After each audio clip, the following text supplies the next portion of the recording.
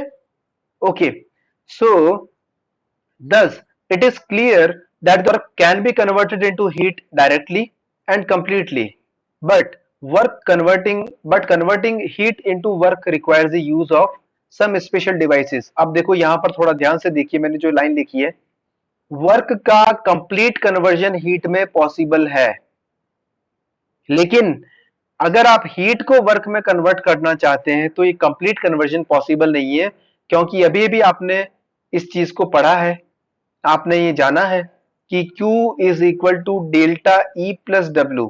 जब आप हीट को वर्क में कन्वर्ट करना चाहेंगे तो थोड़ी हीट किसी और तरीके से लॉस हो जाएगी, ठीक है। इसलिए इतना आसान नहीं है, इसलिए हमें हीट इंजन्स की रिक्वायरमेंट है। So the heat engines have the following characteristics. क्या क्या कैरेक्टरिस्टिक होती है, they receive heat from a high temperature source, ये हीट रिसीव करते हैं, they convert part of this into work, कुछ को वर्क में कन्वर्ट करते हैं, they reject the remaining waste heat into the low temperature sink and they operate on a cycle. ठीक है, सो this is about the heat engine. Okay, next we move to the thermal efficiency of the heat engines. तो इस topic को हम पढ़ लेते हैं, उसके बाद में आज का सेशन ओवर करेंगे। ठीक है, सो इन जनरल एफिशिएंसी और the performance for heat engines is the thermal efficiency and which may be denoted as the that value net work output over total heat input. जबकि हम एक term use करते हैं performance, तो यहाँ पर performance जो है, एफिशिएंसी जो है, उसको हम कैसे डिनोट करते हैं, desired output over required input. ध्यान रखिए, इसको याद कर लें अच्छे से। ये एफिशिएंसी आप लोगों ने पढ़ा होगा बचपन में, इसको आप एटा बोलते हैं, कुछ बच्चे जो है वो गलती से इसको नीटा बोलते हैं, जबकि नीटा नहीं है, ये एटा होता है। ठीक है, तो एटा जो है एफिशिएंसी, उसका फॉर्मूला क्या होता है, desired output over required input. तो यहाँ पर हीट इंजन्स में हमारा डिजायर्ड आउटपुट क्या है, नेट वर्क आउटपुट, और रिक्वायर्ड इनपुट क्या है, टोटल हीट इनपुट, मतलब W/Q। ठीक है, so it can also be expressed as QH। QH क्या है, magnitude of heat transfer between the cyclic device and the source at the temperature TH। मतलब ये वाली जो हीट है जो यहां से यहां ट्रांसफर हो रही है, इसको हम QH बोलते हैं। और ये जो साइक्लिक डिवाइस और ये जो सिंक के बीच जो ट्रांसफर हो रही है हीट, इसको हम QL बोलते हैं। ठीक है, then the net work output is equal to W net is equal to QH minus QL। हमारी एफिशिएंसी क्या मिलती है हमें, एटा थर्मल। एटा थर्मल एफिशिएंसी क्या हो जाएगी, ये यहां से जब आप ये पुट करते हैं, अब आप कहेंगे कि सर ये मुझे समझ में नहीं आया, क्या खिचड़ी सा बन गया है। तो देखो जरा, वर्क इनपुट, मैंने आपको वर्क आउटपुट को क्या कहा था, वर्क आउटपुट क्या होता है, ये होता है QH माइनस QL। मैंने अभी लास्ट स्लाइड में भी रिप्रेजेंट किया था। नीचे क्या आ रहा है, हीट इनपुट। हीट इनपुट क्या है, QH। आप इस फॉर्मूला को रिजोल्व कीजिए, क्या मिलेगा आपको, 1 माइनस QL/QH, यही मिलेगा। तो हमने यही तो लिखा है। QL का मतलब Q आउट, Q रिलीज हो रही है वो, और Q इन जो हीट आ रही है। एटा थर्मल को हम W नेट और Q इन से भी रिप्रेजेंट कर सकते हैं, इस फॉर्म में भी कर सकते हैं, आप चाहे तो ये नोट कर लें। ठीक है, then the net work output will be, ये हमने पहले ही पढ़ा है, और यहां से आपकी एफिशिएंसी ये बन गई। I hope you got this. यहां पर ये क्या है, तो ये हीट इंजन को रिप्रेजेंट कर रहा है। हीट इंजन आप जब भी लिखेंगे, इसको हम कई बार ब्रैकेट में ई करके लिखते हैं, और हमेशा क्लॉकवाइज रिप्रेजेंट किया जाता है। जो भी एनर्जी प्रोड्यूसिंग साइकिल्स है वो हमेशा क्लॉकवाइज वर्क करते हैं। तो यहाँ से हीट आई, हीट इंजन में गई, यहाँ पर इसने कुछ वर्क में कन्वर्ट किया, एनर्जी प्रोड्यूस की, और बची हुई को रिलीज कर दी। So this is all for today.